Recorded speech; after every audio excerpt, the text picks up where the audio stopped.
పతి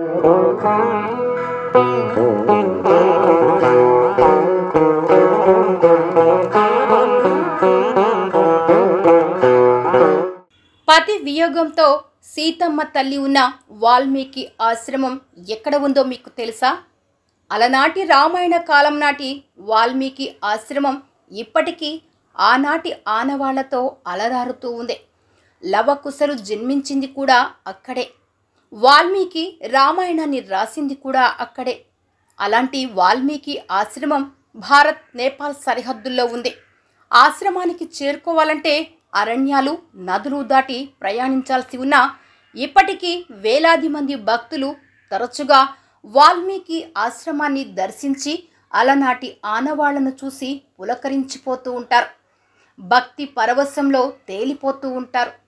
భక్తి తత్వంలో మునిగిపోతూ ఉంటారు. ఒకసారిగా రామాయణ కాలం నాటి పరిస్థితులను, సీతమ్మ తల్లి ప్రవాస జీవితాన్ని కళ్ల ముందు వాల్మీకి ఆశ్రమంలో ఆవిష్కరించుకుంటారు.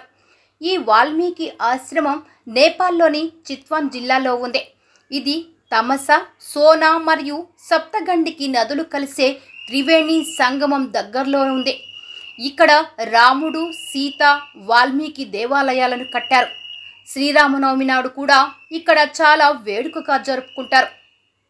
సీతాదేవి ఇక్కడ 12 సంవత్సరాలు వాల్మీకి మహర్షి ఆశ్రమంలో ప్రవాస జీవితం గడిపిందని పురాణాలు చెప్తున్నాయి.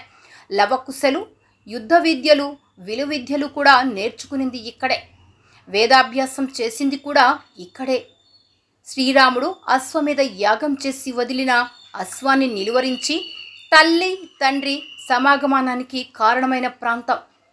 ఇద్దరూ తండ్రి శ్రీరామచంద్రుణ్ణి కలుసుకునేందుకు బీజమేసిన ఆశ్రమం ఉన్న అరణ్య ప్రాంతమిది.